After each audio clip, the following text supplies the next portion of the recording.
car fans? Welcome to the Muscle Car Modeler. My name is Rao, and today I'm going to update you on my MCW Resin 73 Trans Am project that I got going on right here, and the wheels that I picked up from Hobby Design, and just show you where I'm at. I thought I would actually be done right now, but I've run into a small challenge or two, so I want to show you what I've run into and how I'm going about dealing with it. So first, a couple of things just to let you know. I did buy this stuff outright. These are not sponsored builds in any way or form. Even though MCW did contact me and thank me for their product, for featuring their product and showing you what I'm going through. And then also Hobby Design did contact me as well. So I just want you to know that I appreciate everybody that's watching, and that word's getting out, and my channel's getting shared and everything. So I appreciate everybody sharing and all of that stuff. So that is great. But I just want you to know that I did buy these products, and this is my own build here, and I am not sponsored. I am not opposed to being sponsored or anything like that. But I'll be a little picky and choosy on my own projects. But I just want you to know that as a little disclaimer. But and then Keith Mark's decals that are on here as well. So I do appreciate all the aftermarket suppliers that bring us these products and kits and stuff that really make it an interesting hobby, which I really like. So with that being said, I just want you to know that I thought I was going to be done with this by now, and the wheels came out great. As you can see, I painted the wheels. Painted the center sections gold, painted the rims silver. Part of me wanted chrome, but I mean, this is kind of a not pro touring, resto mod. That's the more accurate term for what I'm building here. A little bit more of a modern, but it keeps most of the restoration. If you follow that kind of stuff, pro touring versus what a resto mod is, where a resto mod is a modified car, but is mostly stock. It is 2/3 stock. Maybe there might be some body modifications, but it's a mostly restored car, but it does have some modern amenities like I'm doing with this one. 4-wheel disc brakes, modern wheels and tires, maybe some modified suspension to make it handle and perform better than this car did in 73, but we're not talking full-on pro touring race where it's got some serious modern technology, modern engines, and for me, a pro touring car is 2/3 modified, maybe a third stock. So that to me is the differences. Everybody's got their own definitions, but I like a lot of the vintage look with some modern tweaks to make it run a little bit better. Like in these cars, I prefer to keep like the vintage Pontiac big block in it, and maybe go stroker or whatnot. That to me, resto mod, roller cam, things like that, but not really putting an LS motor in it. If you go LS motor and you go supercharged and you really start going, to me that's more of the pro touring mod where you're the technology is really taking over the car instead of just enhancing the car. But that's my personal views on all of that. I'd like to hear yours. But so that I got these are the brakes that I took from another kit. So I'm getting the brakes painted and detailed so I can put them up behind the wheels. They'll be kind of hidden, so I'm not too worried about the calipers. Let's see if I can get that up close so you can see it. And you can see the Keith Mark's Firebird emblem in the middle there. Let me turn it right side up. But this is all painted and cleared and ready to go. So the issue I'm running into is I got the body, got the chrome all in there, grill. Hood's just resting in place right now. But I got the glass in there, got some more detail painting, rear bumpers in, was working on the taillights. Getting the body already. But the glass is all glued in now. I mean, you see the glue is still kind of drying in there. I like to use the white glue, and if I need to remove it, I can remove it also. Just soak it in water and it'll turn white again. You can pull it off. But so I got the glass in, and then this glass is a little thick. This is from the donor kit, And I cut the sides here a little bit just to get it up closer, because I was having issues where it was hitting back here.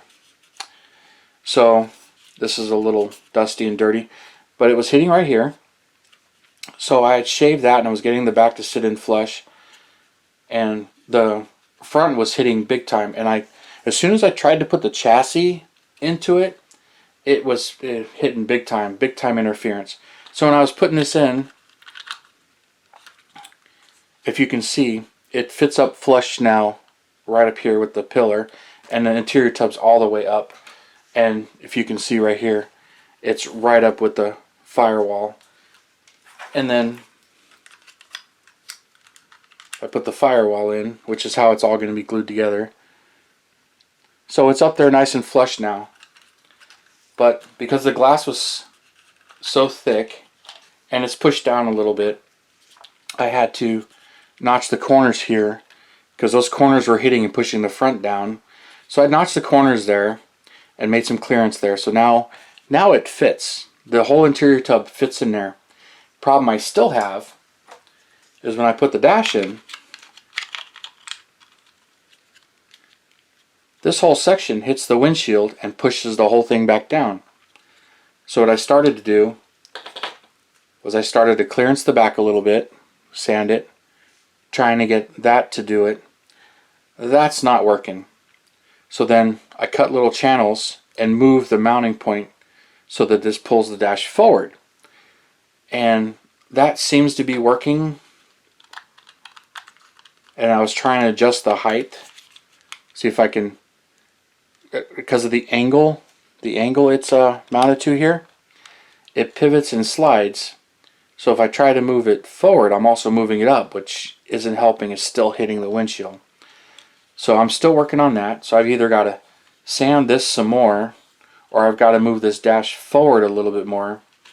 So I think the next step, I may just remove these fingers completely and move the dash and kind of tack it in place with super glue and see if it fits. If I can finally get this dash to fit, clear the windshield, and get the interior tub all the way up, once I finally get all of that, I can get this chassis mounted in there, and then I can get the wheels mounted to exactly where I want them.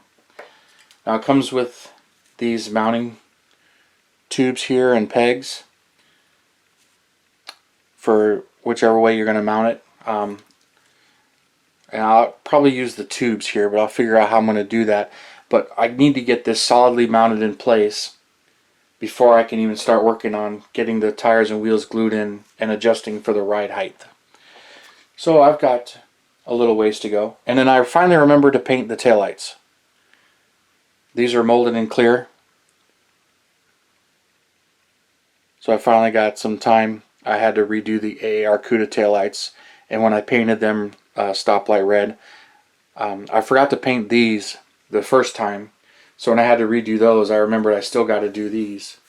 So I've got a little bit of work still to do. I'm going to paint the hat part of the rotor black, kind of like the Willwood brakes. The hat's black, the rotor is silver.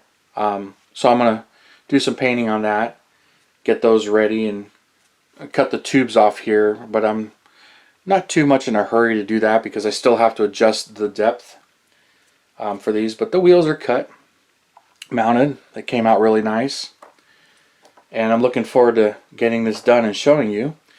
Just thought I would be there by now, but I'm not there yet. So a little bit more to go, but still got to do some fitting. Oh, and right here, another thing on both sides. It had some casting flash. This side wasn't too bad, but this side really had stuck out this way. And I had found out when I was mocking everything up and mounting everything that it was pushing the body out. So when I get this in there, and I'll end up gluing this to the body to snug it all up, this side is pulling out a little bit, but the resin was pushing it out there, the resin buildup. So I cleaned all that up, shaped it so it now fits the chassis just right. And then I blacked out the whole inside of the grill there. So this thing is getting there. Just a couple of little challenges, last minute test fitting. I keep test fitting, and something will come up. It can get a little frustrating, a little daunting, but something comes up. Like right now, I thought I was going to just be able to stab the interior in, put the chassis in, because I mocked them up I don't know how many times, but this is the first time with the glass actually glued in permanently in place. So during mock-up it shifted around a little bit, but I don't believe I had the dash glued in place during mock-up, and I wasn't too worried about it. And same thing with the glass, it wasn't actually glued in its final resting place. So once that was all done, this thing popped its head up. So I'm going to be working on this a little bit more, and I'll show you the final results. But once I get the dash mounted in there, I'll touch up the areas I had to sand, clean off the resin dust, because there's some resin dust in there, and finish cleaning off the inside of the thing, and I'll mount the inside rear view mirror, which I haven't done that yet. And get this thing continued on and going, and once I get all that, I'll get the wheels mounted. So hopefully the next time you see this, it will be done. But I figured I would show you where I'm at right now. So, okay, well, here we go. It looks like getting it mocked up here, and I'll show you what I did to the dash. You can see I did a lot more sanding up here. But I finally got the interior tub sitting in there, and I got the chassis mocked up. Nothing's glued yet. But I mean, you can see I pull the sides in, chassis is sitting down flush, and everything is where it needs to be. So now I finally got the interior sitting in there the way I want. So happy with that. So now let me take this apart for another time, and it just keeps mocking up and going in and out. But so here's what I had to do to the dash. I moved this back some more, shaved it, moved it back some more, essentially moving the dash as far forward as I could. So I almost cut that off, but both sides are there. And I started sanding and smoothing right here, trying to lay it back a little bit more, and around it. And I roughed it in with my Dremel, and then I went back and sanded over it. So that's pretty much ready for some paint. So I'll hit that with some black paint, and also cut on the inside of this just a little bit. So there's consoles right there. It kind of hangs down over the console just a tad, essentially lowering the dash just a hair. You can still see the console in there, but it's tucked up in there pretty far back. Once it's in the interior, you really can't, it's hard to see. But I got that mounted, and then I'll get the steering column mounted. So it's pretty much there. It's now fitting. So I'll get this painted. I already touched up the areas that I did sand on, so those got blacked out again. So I got some areas to touch up here and finish painting the dash, and this thing's pretty much ready to get together. So next time you see this, I should be getting it all done. I also, while I had the blackout, did the hats of the brake rotors. So it's coming along, and so next time you should see it, it should be finished. So everybody, thank you for tuning in and subscribing and hitting that bell button and sharing my videos. I really appreciate that. And you guys, you have a wonderful day.